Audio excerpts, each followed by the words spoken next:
Welcome to Manu classes. आज हम problem solve करेंगे transient heat conduction. Okay, now come to first problem. GATE 2014-90-91 की problem है। क्या है question? Biot number signifies the ratio of देखिए, बायोट नंबर का फॉर्मूला होता है, आपको याद होगा क्या होता है। Biot number is equal to HS upon K. Very important thing is thermal conductivity is of solid. Very important point. In Nusselt number, thermal conductivity of fluid is used. Okay. Whereas is ratio of volume and surface area. Volume and surface area. ठीक है। जैसे suppose for sphere क्या होगा? S R/3 होगा। Where R is the radius of sphere. Cylinder के case में क्या होगा? सिलेंडर के केस में होगा R/2। ओके, 4/3 पाई R³ अपॉन 4 पाई R², तो R/3 हो गया। ऐसे वॉल्यूम देखा जाए πr² L upon 2 pi RL, you will get R/2। Okay, लेकिन ये प्रॉब्लम हमारी just Biot number signifies the ratio of, तो हमें फॉर्मूला पता है। इस फॉर्मूले से हम रेजिस्टेंस की टर्म्स में अगर लिखें तो क्या लिखेंगे? इसे हम internal conduction resistance and external convective resistance लिख सकते हैं।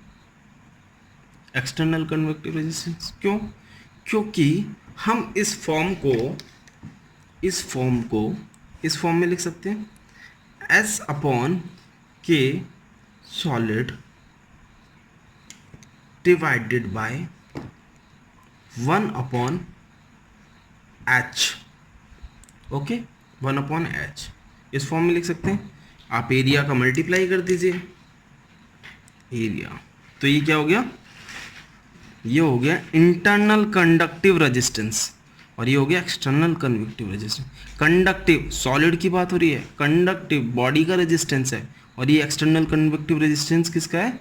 फ्लूइड का सरफेस पर। ओके, तो ऑप्शन देखते हैं हमारा क्या है। Biot number signifies the ratio of convective resistance in the fluid, wrong. Conductive resistance in the solid to convective resistance in the fluid, B is the correct option. Okay my dear friends, आपको पता है हम इससे आगे एक और parameter पढ़ते हैं, एक और एनालिसिस करते हैं। लंप्ड, मैं आपको ब्रीफ कर देता हूँ थोड़ा सा। लंप्ड कैपेसिटी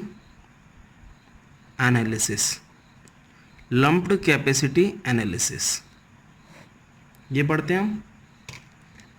इसमें बायोट नंबर से रिलेटेड जब बात हो रही थी तो इसलिए मैंने इसे डिस्कस कर रहा हूँ। बायोट नंबर जब 0 होता है हमारा, तब ये एनालिसिस एग्जैक्ट होती है। ओके, और जब बायोट नंबर हमारा लेस देन 0.1 होता है, तब ये एप्लीकेबल होती है। इसका मतलब है negligible internal conductive resistance means, और you can say negligible temperature gradients, negligible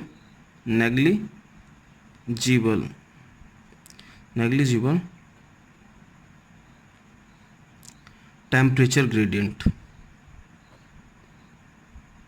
means temperature within the body at any time will remain same।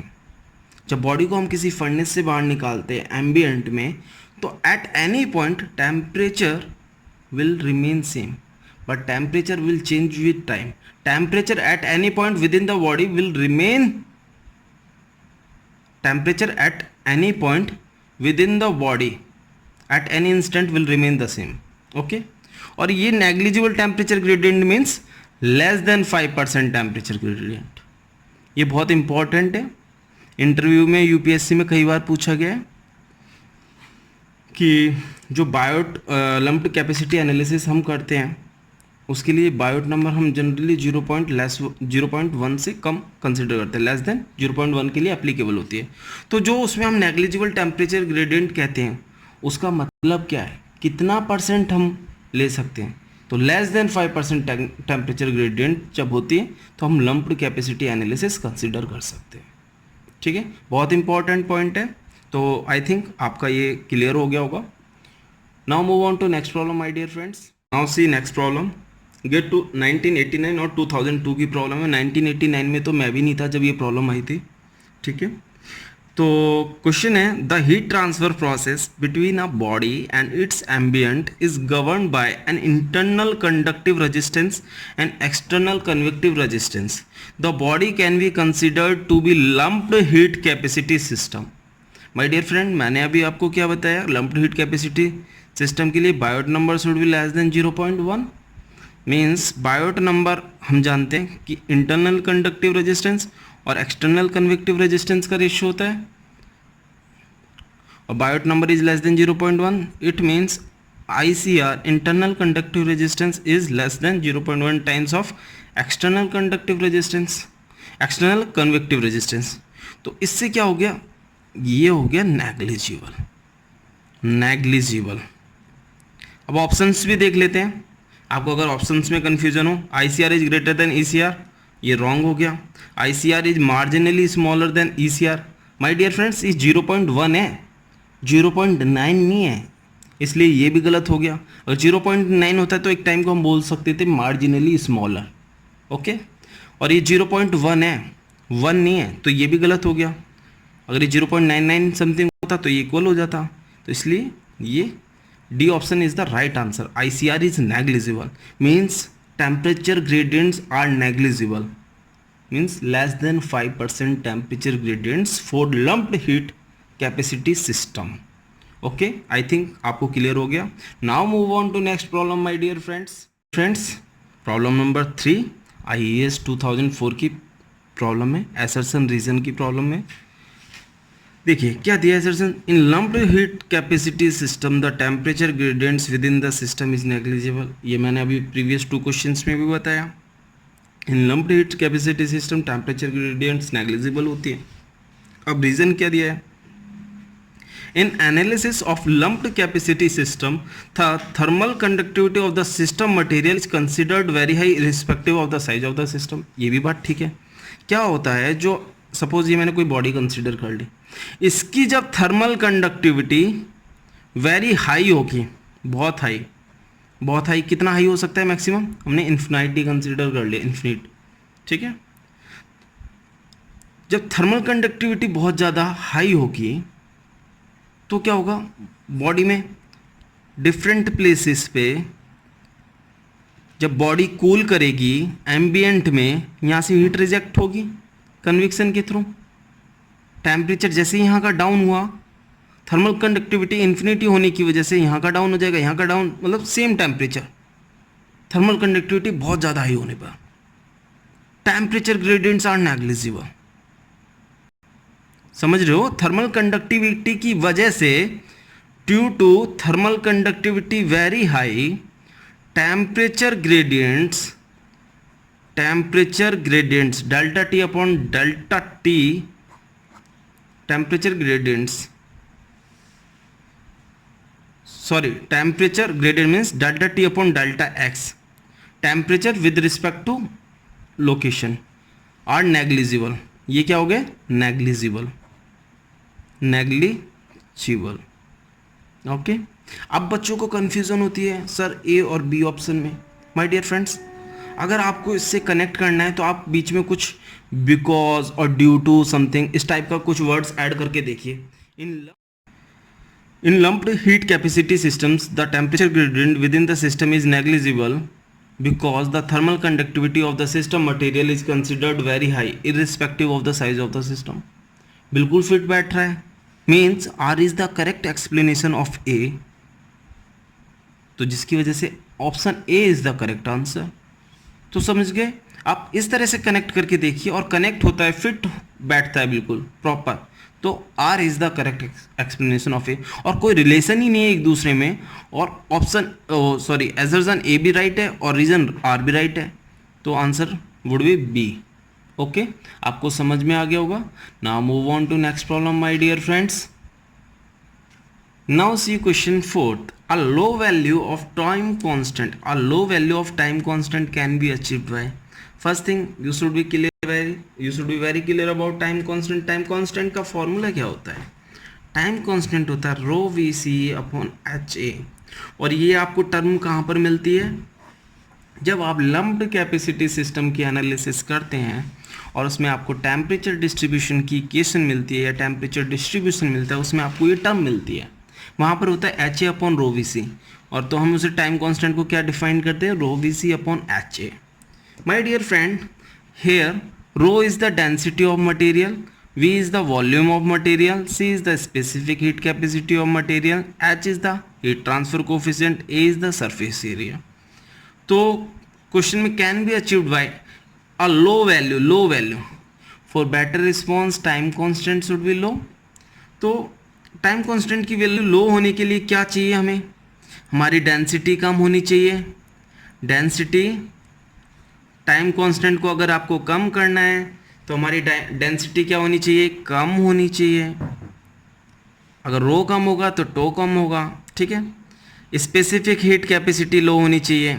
ये रो कम होगा तो टो कम होगा. ठीक है. अब देखते हैं एक और option, increasing the heat transfer coefficient. H अगर हमारा बढ़ेगा तो टो कम होगा, क्योंकि tau is inversely proportional to H. अगर टाउ एच हमारा बढ़ेगा तो टाउ कम होगा, तो H should be high. Means A वाला ऑप्शन भी ठीक हो गया, ऑप्शन बी भी ठीक हो गया. अब देखते हैं सी ऑप्शन को. सी ऑप्शन के लिए हमारे पास क्या बचा? V and A. Tau is equal to क्या बचा? रो सी एच, ये एक साइड हो गया, वी अपॉन ए बचा. सपोज आप स्फेयर को ले लीजिए. स्फेयर के लिए वी अपॉन ए कितना होगा? वी अपॉन ए कितना होगा? R/3. मीन्स अगर हम आर की वैल्यू कम लें या डायमीटर की वैल्यू कम लें तो हमारा टाउ कम होगा. टाउ कम होगा ना. डायमीटर को अगर हम कम लें तो हमारा टाउ कम होगा. It means all the above options are correct. All the above options are correct. Okay, तो ये आपको क्लियर हो गया हो. Now see time constant of thermocouple. ये एक टर्म होती है. टाइम कांस्टेंट को हम सेंसिटिविटी भी बोलते हैं. Sensitivity of thermocouple. और क्या डेफिनेशन होती है इसकी? Sensitivity of thermocouple is defined as time taken by that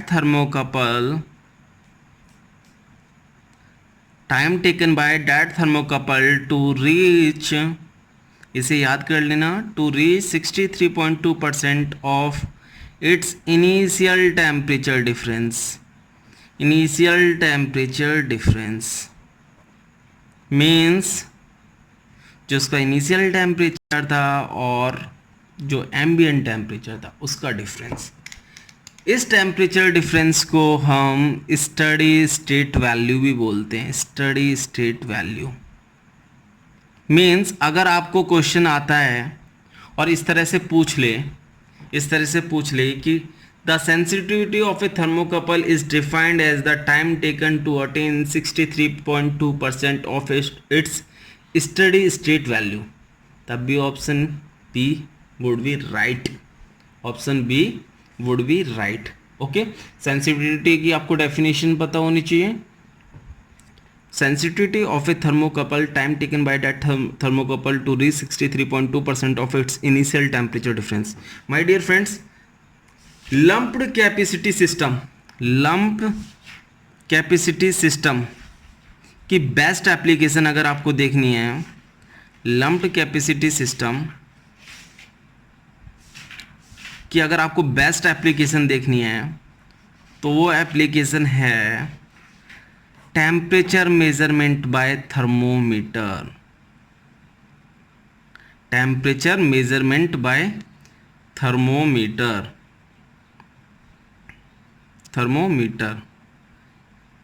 means time constant should be low. अगर टाइम कांस्टेंट कम होगा तो थर्मोमीटर का रिस्पॉन्स फास्ट होगा, थर्मोमीटर को रिस्पॉन्ड करने में टाइम कम लगेगा, इसलिए time constant should be low. इस तरह से हमारी प्रॉपर्टीज़ ली जाती हैं। अगर थर्मोमीटर को भी लेंगे तो प्रॉपर्टीज़ इस तरह से होनी चाहिए कि उसका टाइम कांस्टेंट कम से कम हो, ठीक है, ताकि टाइम कांस्टेंट कम से कम होगा, लम्प्ड कैपेसिटी सिस्टम की एनालिसिस उतनी ही बेटर वे में की जा सकती है, ठीक है ना। तभी तो जो थर्मोमीटर की बॉडी होती है वो बहुत कम डायमीटर की होती है, बहुत कम साइज होता है, उसका साइज बहुत कम होता है। Okay, now move on to next problem my dear friends. Now come to problem 6, GATE 1994 की प्रॉब्लम में लास्ट प्रॉब्लम हम टाइम कांस्टेंट बेस पर देखेंगे। Based on time constant, when the fluid velocity is doubled, the thermal time constant of a thermometer used for measuring the fluid temperature reduces by a factor of 2. My dear, time constant का formula क्या होता है? Rho V C upon H A. अब my dear friends, कोई गलती से इसे velocity मत समझ लेना, ये वेलोसिटी नहीं है, ये वेलोसिटी नहीं है, ये वॉल्यूम है, वॉल्यूम ऑफ बॉडी। तो क्या हो गया? Time constant is independent of velocity, independent of velocity. Okay, independent of velocity means this is the false statement कि वेलोसिटी की वजह से टाइम कांस्टेंट रिड्यूस हो जा रहा है by 2, sorry fluid temperature time constant reduce हो जा रहा है बाय फैक्टर ऑफ 2। ओके, तो इस तरह से भी अगर आपको फॉर्मूले में टर्म्स की मीनिंग नहीं पता है तो ये आपको कंफ्यूज कर सकता है। Okay, now move on to 7th problem, IAS 2005 की प्रॉब्लम है। क्या है question? Heisler charts are used to determine transient heat flow rate and temperature distribution. My dear friends, आप पढ़ते नहीं हैं हाइजलर चार्ट्स बीटेक में, लेकिन आपको पता होना चाहिए, इस पर बेस्ड इस तरह की प्रॉब्लम पूछी जा सकती है, एटलीस्ट उसका सिग्निफिकेंस क्या है वो पता होना चाहिए। हाइजलर चार्ट्स किस लिए यूज़ किए जाते हैं? Transient heat flow rate and temperature distribution को फाइंड आउट करने के लिए। कब?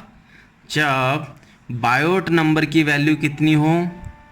Equal to 1। Means Biot number को आप क्या लिख सकते हो यहाँ पर? ICR upon ECR। ICR यहाँ पर क्या है? Internal conductive resistance, and ECR here is external convective resistance, that is equal to 1। ICR would be equal to ECR, means conduction resistance and convection resistance are almost of equal significance। जब ये होंगे तब हमारा हाइजलर charts use होगा किस लिए? Transient heat flow rate and temperature distribution को find out करने के लिए। So option D is the correct answer, option D is the correct answer. Now move on to next problem my dear friends, GATE 2005 की beautiful problem को पढ़ते हैं। 2 marks की problem है। A small copper ball of 5 mm dia at 500 Kelvin is dropped into an oil bath whose temperature is 300 Kelvin.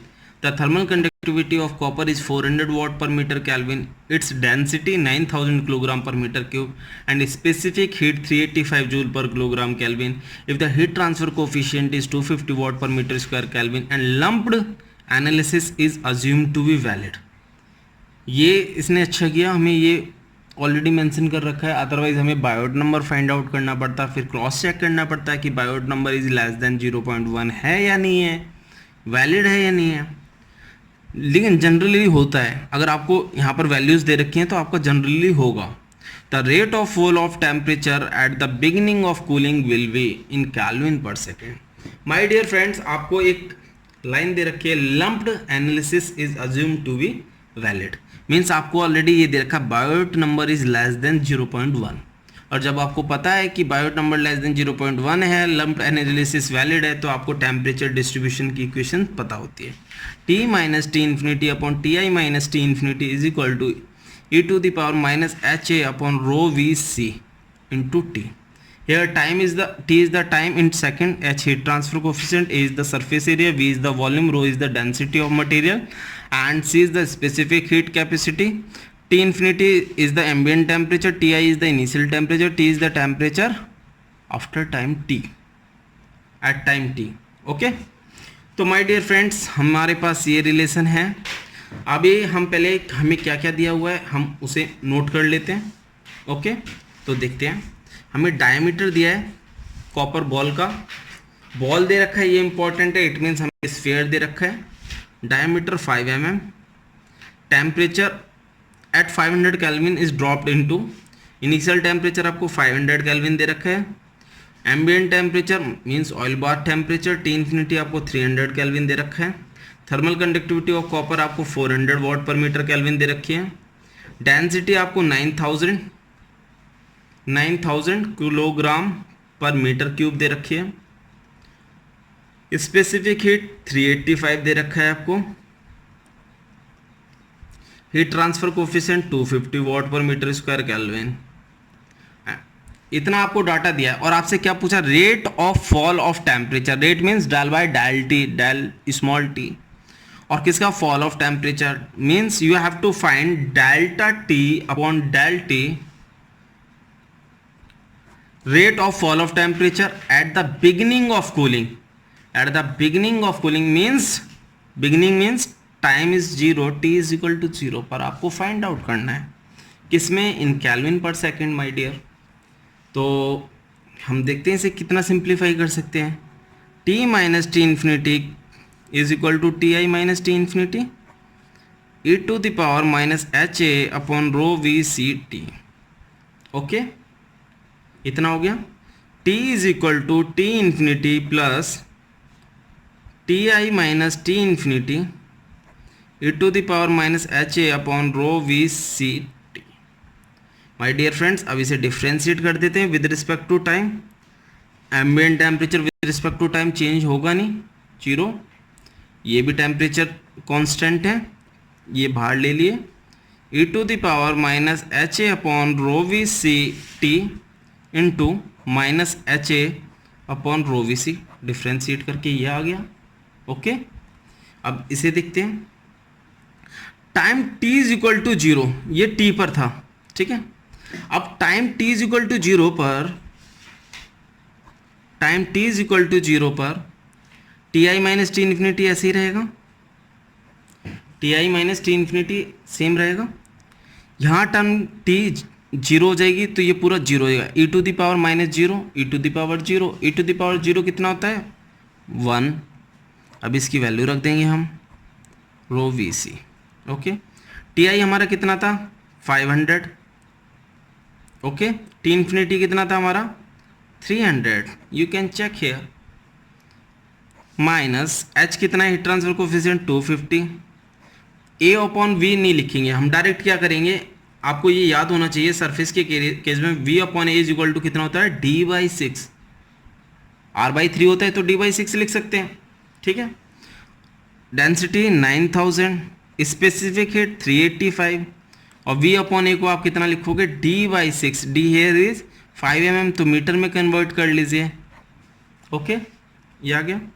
अब इसे calculator को use करते हुए वैल्यू को फाइंड आउट करेंगे. गेट की प्रॉब्लम में कैलकुलेटर अलाउड है. 250 into 6 divided by 9000 divided by 385 divided by 0.005 multiply by 200, you will get minus 17.31 Kelvin per second. Kelvin per second. You can see, my dear friend, this is a time constant. Temperature is in Kelvin. You will get Kelvin upon second. You know tau is equal to rho v c upon h a, तो Kelvin per second. और negative sign यहाँ पर क्या दिखा रहा है, negative sign is showing fall of temperature. Fall of temperature. Fall of temperature. It means C is the correct option. C is the correct option. Okay, आपको problem समझ में आ गई होगी, सॉल्यूशन समझ में आ गया होगा, प्रॉब्लम का solution. Sorry. Now move on to next problem my dear friends. My dear friends, now come to problem number 9. GATE 2004 की प्रॉब्लम है, 2 मार्क्स की प्रॉब्लम है. A spherical thermocouple junction of diameter is to be used for the measurement of temperature of a gas stream means एक कोई pipe होगा, उसमें gas stream gas flow कर रही है, उसमें एक थर्मोमीटर लगा हुआ है. The convective heat transfer coefficient on Beed surface is 400 watt per meter square Kelvin. Thermophysical properties of thermocouple material are thermal conductivity, specific heat capacity, density. If the thermocouple initially at 30 degrees Celsius is placed in a hot stream of 300 degrees Celsius, the time taken by the bead to reach 298 degrees Celsius. My dear friends, जब भी इस तरह की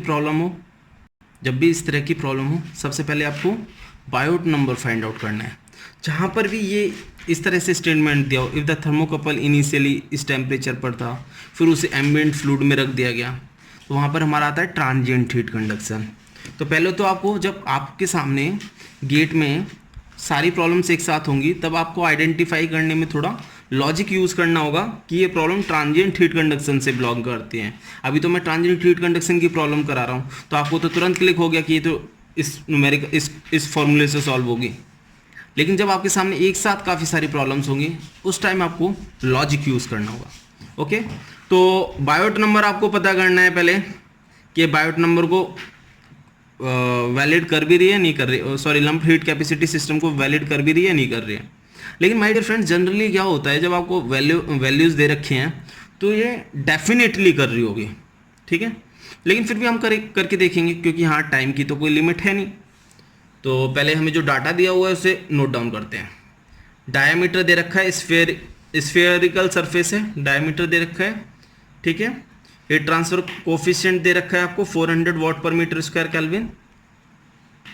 thermophysical properties में इस thermal conductivity watt per metre kelvin है my dear friend. Specific heat capacity 400 joule per kilogram kelvin, joule per kilogram kelvin, joule per kilogram degree Celsius भी हो सकता है, ठीक है. सी हो गया. डेंसिटी आपको दे रखी है 8500 kilogram per meter cube. Okay.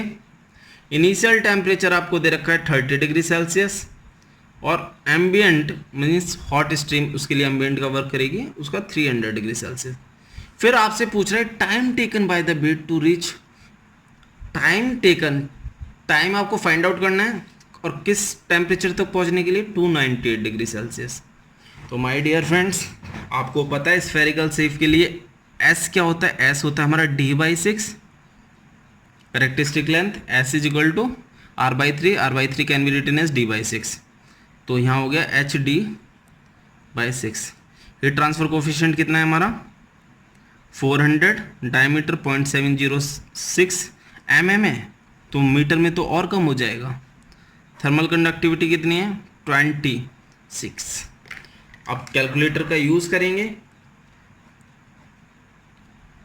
20 into 0.706 divide by 6, you will get 2.35 10 to the power minus 3, which is lesser than 0.1, means lumped capacity system is valid. Lumped capacity system is valid. Okay. तो उसके लिए temperature distribution का आपको formula पता है, T minus T infinity upon Ti minus T infinity is equal to e to the power minus HA upon rho VC into T.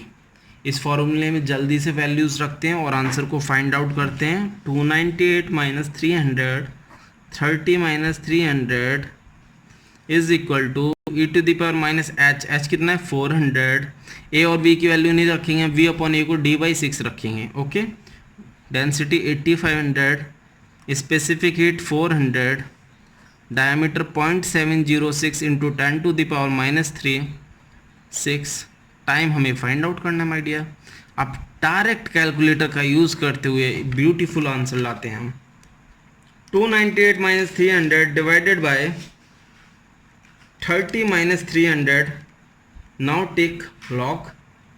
You got value in negative minus 4.905. 298 minus 300 divided by minus 270. Sorry. Now take log. Now cross multiply by 8500 into 400 into 0.706 into 0.001 divided by minus 2400, you will get 4.906 second. अब options देखते हैं हमारा कौन सा option right है. Option B is the correct answer. Okay, now move on to next problem my dear friend. My dear friend, GATE 2013 की problem देखेंगे. Similar problem है प्रीवियस प्रॉब्लम 9 के. A steel ball of diameter 60 mm is initially in thermal equilibrium at 1030 degree Celsius in a furnace. It is suddenly removed. Suddenly remove ये generally transient heat conduction में use होता है, तो ये भी आपको आइडेंटिफाई करने में हेल्प करेगा कि ये प्रॉब्लम किससे बिलोंग करती है. From the furnace and cooled in ambient air at 30 degree Celsius with convective heat transfer coefficient rho thermal conductivity specific time required by the ball steel ball in air from this temperature to reach this temperature. तो simple सा formula use करो. Biot number आप find out कर सकते हैं. Lumped heat capacity system valid करेगा, तभी हम आगे बढ़ रहे हैं. e to the power minus H A upon rho V C. इसमें आपको कैलकुलेटर चलाना आना चाहिए. T here is 430, T infinity here is 30 ambient air है 30. T I initial temperature 1030 minus 30. Heat transfer coefficient आपको 20 दिया है. एरिया और वॉल्यूम की वैल्यू इंडिविजुअली नहीं रखेंगे, हम डिवाइस 6 रखेंगे. डेंसिटी आपको 7800 दी है. स्पेसिफिक हीट कैपेसिटी 600 दी है. डायमीटर आपको 60 mm, तो इसे मीटर में कन्वर्ट कर लेते हैं. Okay, now use calculator and find out the value of time. 430 minus 30 divided by 1000. Now take log multiply by 7800, multiply 600, multiply 0.06, now divide by minus 20 into 6, you will get 214412 second. यहाँ आपका problem solve हो गया, आपको 2 marks मिल गए. Now move on to next problem my dear friends, last problem of this class. My dear friends, now come to problem 11, last problem of this class.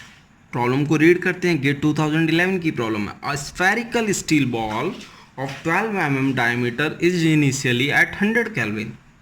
It is slowly cooled in a surrounding of 300 Kelvin. The heat transfer coefficient between the steel ball and the surrounding is 5 watt per meter square Kelvin. The thermal conductivity of steel is 20 watt per meter Kelvin. The temperature difference between the center and surface of the steel ball is large, small. Between conduction resistance is far higher than convective resistance. इससे आपको ये problem समझ में आ गई कि इस problem के लिए हमें बायोट नंबर आइडेंटिफाई करना होगा. और यहाँ से आपको ट्रांजिट हीट कंडक्शन की प्रॉब्लम पता चल रही है. पहले इनिशियली कोई टेम्परेचर दे रखा है, फिर उसे वहाँ से एक एम्बिएंट में प्लेस किया जहाँ पर वो स्लोली कूल्ड हो रहा है, तो आपको पता चल गया यहाँ पर मुझे बायोट नंबर फाइंड आउट करना है. बायोट नंबर को फाइंड आउट करते हैं. बायोट नंबर का फॉर्मूला h/k इंटू एस को मैं d/6 लिख सकता हूँ स्फीयर के लिए. मैंने आपको बताया ये आपको टाइम सेव करने के लिए ऐसे नहीं करना है. v/a 4/3 पाई r क्यूब अपॉन 4 पाई r स्क्वायर r/3 d/6, इतना नहीं करना है. इतना टाइम नहीं होता है एग्जाम में. आपको direct Biot number is equal to h/k into d/6 करना है. Okay, now put on the values. Heat transfer coefficient कितना दिया आपको? 5. थर्मल कंडक्टिविटी कितनी दी आपको? 20. डायमीटर कितना दिया है? 12. Okay, 12/6 into 10⁻³ for converting mm into meter. 6 2 जा 12, 5 4 जा 20. इतनी इजी कैलकुलेशन गेट में 2 2 जा 4. You got 0.5 into 10⁻³ Biot number. 0.5 into 10⁻³ means lesser than 0.1. It means internal conduction resistance is negligible. और ये कब होगा? इंटरनल कंडक्शन रेजिस्टेंस जब नेग्लिजिबल हो गया तो temperature difference between the centre and surface of the steel ball will be small. क्यों? जब टेम्परेचर ग्रेडियंट्स ही नहीं है तो आप ये स्टील बॉल देखिए, जब यहाँ सरफेस से कूल होना स्टार्ट करेगा, जो टेम्परेचर यहाँ होगा वही सेंटर के पर होगा ऑलमोस्ट, क्योंकि टेम्परेचर ग्रेडियंट है नहीं, थर्मल कंडक्टिविटी बहुत हाई है, बहुत हाई होने की वजह से टेम्परेचर ड्रॉप होगा नहीं eight any instant of time with in the body. Okay, जब टेम्परेचर जो यहाँ पर है वो यहाँ पर है, जो यहाँ पर है वो यहाँ पर same same same same same same same almost same at any instant of time. Okay, तो temperature difference between the centre and surface of the steel ball is small because conduction resistance is far lesser than convective resistance. Option D is the correct answer. ICR is negligible means conduction resistance is negligible means conduction resistance is far lesser than convective resistance. Okay, आपको समझ में आ गया। मैंने transient heat conduction की almost all types of problems cover कर लिए। इससे अगर एडवांस लेवल की प्रॉब्लम्स देखेंगे तो वो देखेंगे हम कन्वेंशनल प्रॉब्लम्स में। ठीक है, अगर आपको वीडियो पसंद आया हो प्लीज़ लाइक करें, शेयर करें, सब्सक्राइब करें।